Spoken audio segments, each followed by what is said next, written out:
Today marks the beginning of the 31st Annual National Crime Victims' Rights Week. It's a time to recognize the losses faced by victims of crime and their families, acknowledge the efforts being made to help them recover and rebuild their lives in the wake of tragedy.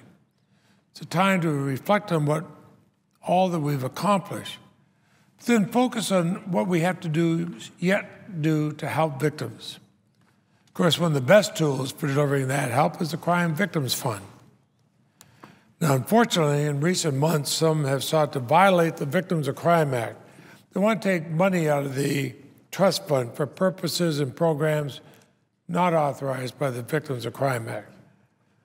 I've worked with senators from both sides of the aisle, and we've been able to stop this raid on crime victims funding. And I want to commend Senators Mikulski and Hutchinson, the chair and ranking members of the Commerce, Justice, and Science Appropriations Subcommittee, for their important efforts in this regard in the appropriations bill we reported to the Senate last week. The Senate Appropriations Committee, in which I serve, has reported a bill that preserves the Crime Victims Fund. We succeeded in increasing the funding next year for victims' compensation and assistance to $775 million. To be able to increase federal assistance by $70 million from last year's cap is extraordinary in these economic times. But it's an indication here in the Senate of our commitment to crime victims.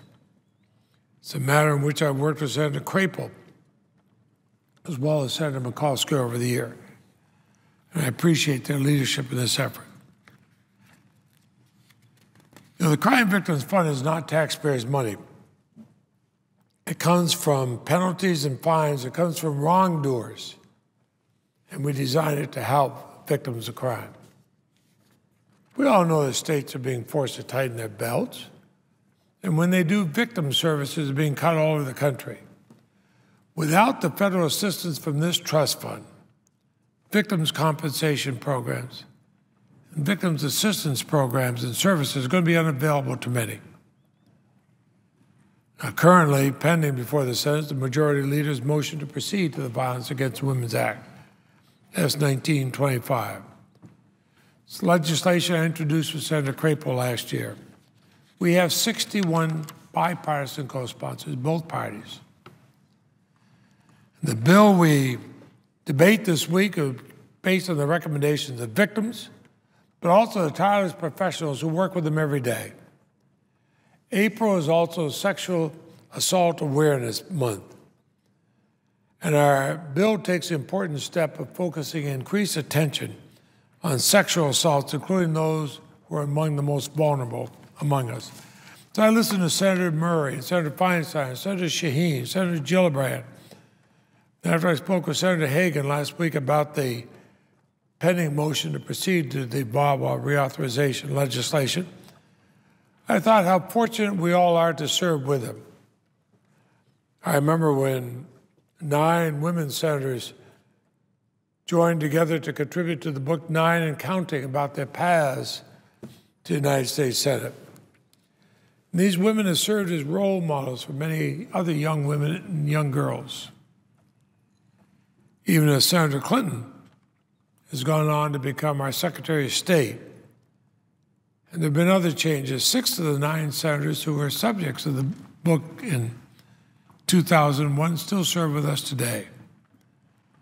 And they've been joined by 9 additional women senators from around the country. You know, this book, 9 and Counting, it's kind of a title looking to the future. Today, 17 women serve in the United States Senate. And that is a great step forward. We have further to go, of course. It's a lot better than when I came to the Senate. We had no women serving. 16 of them have joined from both sides of the aisle to bring their leadership and their strong support, but also their experience to the Violence Against Women Reauthorization Act.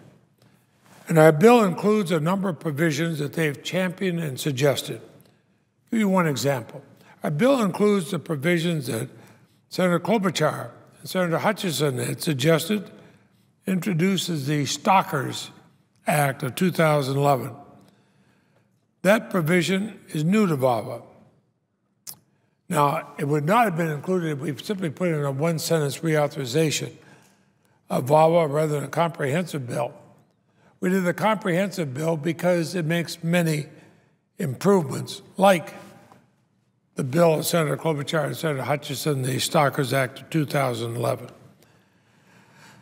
Now, in the spirit of National Crime Victims' Right Week, our VAWA Reauthorization Bill takes steps to recognize victims whose needs are not being served, helps us find ways to help them. Now, that approach is not radical or extreme. The fact that the bill reaches more victims should not be a basis for partisan division. It's something we ought to celebrate. You know, I've said on the floor, a victim is a victim is a victim. Mr. President, when my earlier career, when I'd go to a crime scene with the police as the chief law enforcement officer of our county, and I'd go there at 3 o'clock in the morning, you might have a badly battered woman. If she survived, sometimes they did not survive. I never heard the police say, well, if we're going to do something on this, we have to figure out whether this victim is a Democrat or Republican.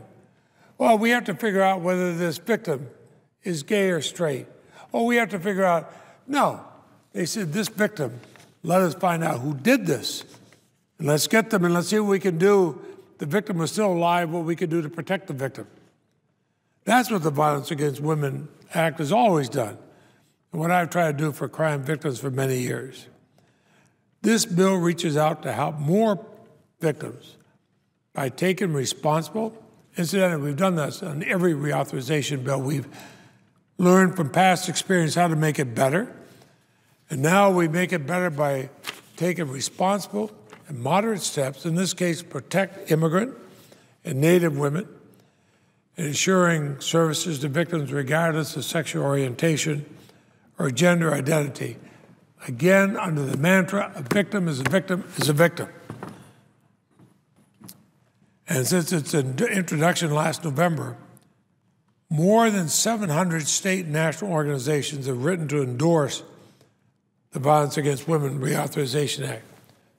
200 national organizations, 500 state and local organizations, the National Task Force to End Sexual and Domestic Violence, the National Association of Attorneys General, the National District Attorneys Association, the National Sheriff's Association, the International Association of Chiefs of Police, Federal Law Enforcement Officers Association, 25 religious organizations, the mayors of 3 of the nation's largest cities, New York and Chicago and Los Angeles, wrote to the Senate. They urge us to pass VAWA reauthorization. We've heard from 47 state attorneys general, Republican and Democratic alike, urging Senate passage of this legislation. And that's because they recognize this federal law is meaningful and that this reauthorization addresses the ongoing unmet needs of victims in their states. And I ask at the conclusion of my remarks, Mr. President, I ask consent that these letters be placed in the record. Without objection. And in fact, today, I was advised by Bruce Cohen in my office that we've received a statement of administrative position. It's a very strong statement from the White House and a strong statement in support of the Violence Against Women Reauthorization Act, and I ask consent that be placed in a statement in the record at the end of my remarks. Without objection. So I'm glad that we're finally moving to this. You know, the last 2 reauthorizations, each one an improvement on the one before, passed this body unanimously. Mr. President, we should do the same. You know, it's not a partisan issue. I'd ask senators, if you haven't talked with victims of abuse, talk to those who have. Talk to your police chiefs. Talk to the people who have to deal with this. Talk to the people who have survived some of these horrendous attacks. Ask them if they think this is needed. Or ask those who've been protected from further abuse because of the steps we can take in the Violence Against Women Act. Ask them if we need it. Mr. President, you and I and the other 98 senators come in this building. We're protected by police, and one of the finest police forces there is, the Capitol Police Force. We don't have to worry. Nobody's going to attack us. Mr. President, your state and my state, and all the other states, unfortunately, there are thousands of people who cannot rest easily that way. They know their attacker has often attacked them before and is waiting to do it again. We can easily stand up and say here in the Senate, no, we won't stand for this violence against women. Let's take our step, the thing we can do, the men and women in this body. Let's take the steps that we can do to stop the violence.